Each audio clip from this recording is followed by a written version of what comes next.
how do I apply? If my patient has cirrhosis, what would I expect, my teaching might be? If my patient's taking, has a high ammonia, what kind of medication might I expect to give to them? And that's a hint. You might want to look that up so you don't miss it tomorrow. Different GI classifications of meds, and we talked about what they end in, and different examples of the 3 categories. I would look that up.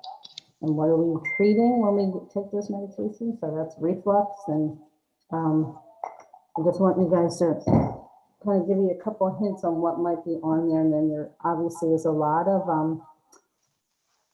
application, like how do I apply this? I'm really the nurse taking care of this patient who has pancreatitis. What would I expect the doctor to order? If I have the patient with cirrhosis, what do I expect some of the signs and symptoms might be? If I have a patient with gallbladder disease, for instance, where would I expect their pain to be? If I have a patient that has a wound evisceration because they had abdominal surgery, what would I do? So that's another question that's on there.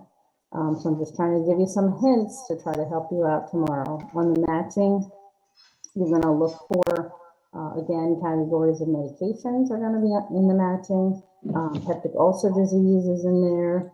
I would look tonight at the difference between ulcerative colitis and Crohn's disease and diverticulitis. How do they differ, and what the patient's symptoms are going to be? And hopefully this all sounds familiar to you and you're not sitting here saying, oh my God, I didn't look at any of this.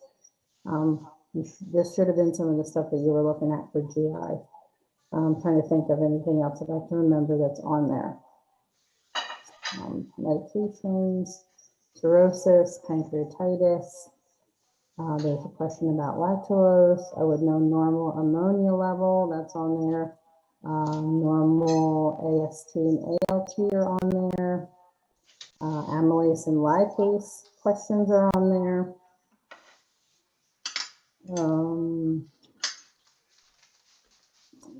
Well, there's some questions about gallbladder disease. There's a question about gallstones that's on the test.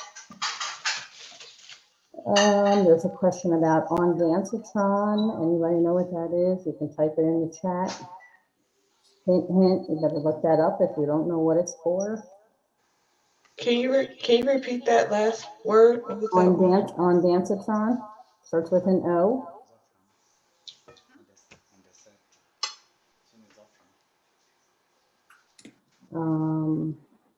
What else is on there?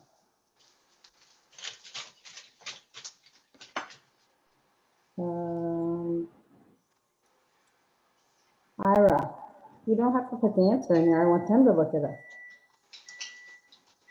That's the point. You putting it in there so they look it up.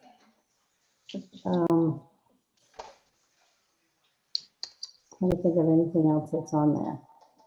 Just trying to help you so you don't get to the test tomorrow and think, oh my goodness, I didn't study this stuff.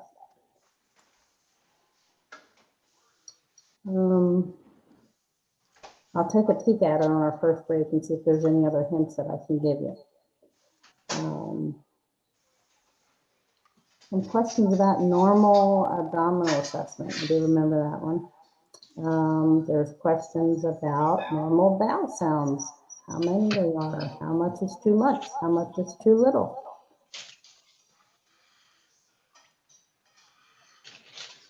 I think that's it. I'll look at it, I'll take a peek at it on the break. Hopefully that will help as you're looking at your notes this afternoon. And again, there's 60 questions, and I'm going to say probably 30 of them are going to be application. How do I apply this? So it's not memorization, it's what do I expect for this patient? Okay, what would I prioritize for this patient?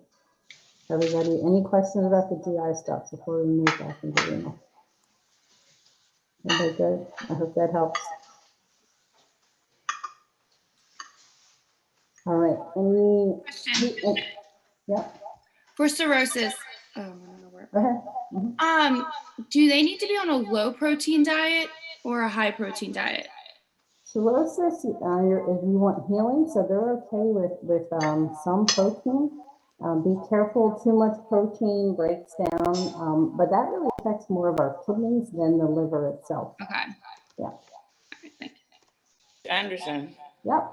So what I believe I heard, not from you, but from discussions we had, is that Mhm. the protein, it's when it comes on to the ammonia levels, the people with the encephalopathy that don't get high protein. Yes. That's Correct. all.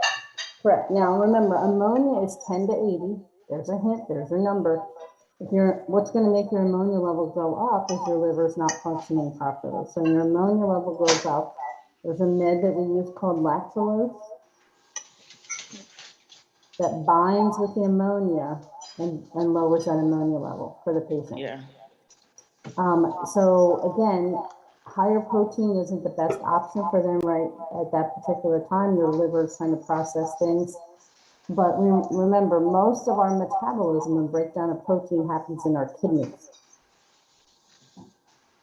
We're worried about ammonia level and those liver enzymes elevating with liver disease.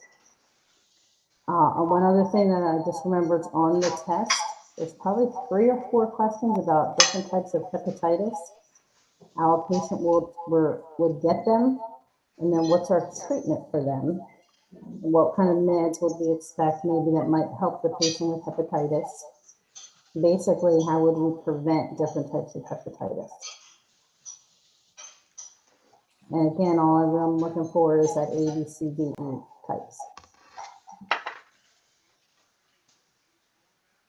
Any other questions about the GI test? So group A will come in the morning, we'll do the test. Group B will be on Zoom. We will have lab tomorrow afternoon in class, and we'll finish today and tomorrow the rest of the renal stuff, okay?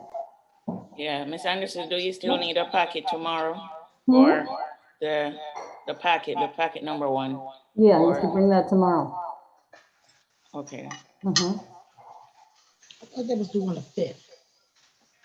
Did everybody finish the quiz that I sent you yesterday? So I have